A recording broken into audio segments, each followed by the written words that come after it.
মা, আন্ধাৰৰ দেশৰ পৰা আহিছিলোঁ। তোমাৰ পৰশত জ্যোতিৰ সন্ধান পালোঁ। মোক স্বৰ্গৰ প্ৰয়োজন নাই অ' মা।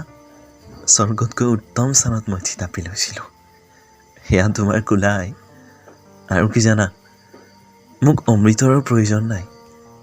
তোমাৰ হাতেৰে ৰন্ধা আহাৰ মোৰ বাবে অমৃততকৈও শ্ৰেষ্ঠ। অসীমৰ সীমনাত মোৰ আৱেগবোৰ তোমাৰ বাবে। মোৰ তৃপ্তিৰ পূৰ্ণতা তোমাৰ হাঁহিতে আই।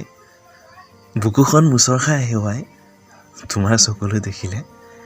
মোক বুকুচাত বান্ধি লৈ তামোলৰ খেলেঙি বোৱাই শাওনৰ উৰ্বৰ পথাৰত খোজ দিয়াজনী জানো তুমি নহয়?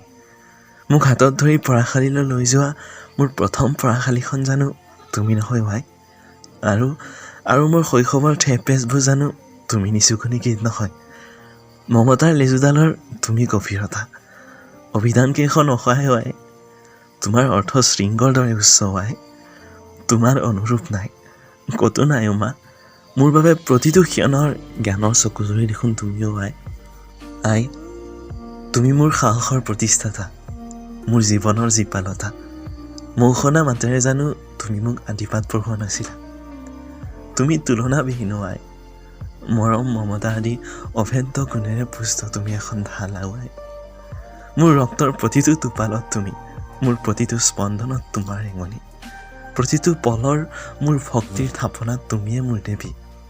আহিনৰ ভৰুণ পথাৰৰ পৰা কাঁচিৰে আঙুলিত ঘাঁ লগাই আহি সন্ধিয়া মোক স্নেহৰ জলপান দিয়া তুমিয়ে মোৰ বাবে এটি প্ৰীতিৰ সত্তা।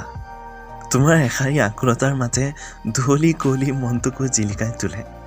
তোমাৰ প্ৰেৰণাই মোক সমাজত জ্বলা জুইত খোজ কঢ়াৰ সাহস দিয়ে আই। তুমি জানো নাজানা মোৰ আশীৰ্বাদৰ ৰস ঘৰা তুমি বুলি? তুমি জানো নুবুজা মোৰ জীৱনৰ সাহিত্যিক ঠিকনা? এডাল অদৃশ্য আৱেগৰ দোলেৰে মোৰ জীৱনক বুকুত বান্ধি মোৰ কল্লোলিত মনটিক স্বীকৃতি দিয়া গৰাকীয়ে মোৰ মা। মোৰ প্ৰথম শব্দৰ প্ৰহেলিকাৰ অস্ফুষ্ট স্বৰেৰে নিগৰা এটি গুঞ্জন মোৰ মা। মই নিজকে নিৰাপদ অনুভৱ কৰোঁ জানা তুমি মোৰ কাষত থাকিলে আই। কাৰণ পৃথিৱীৰ সকলোতকৈ শ্ৰেষ্ঠ যোদ্ধা মোৰ মা। শব্দবোৰ হাঁহি যায় অ', শব্দবোৰ হাঁহি যায় এই সত্তাটিৰ সন্মুখত। মনে কয় পৃথিৱীৰ যেন এটি ক্ষুদ্ৰ সংস্কৰণ মোৰ মা, আৰু তেওঁৰ অস্তিত্বত মোৰ জীৱনত আজীৱন।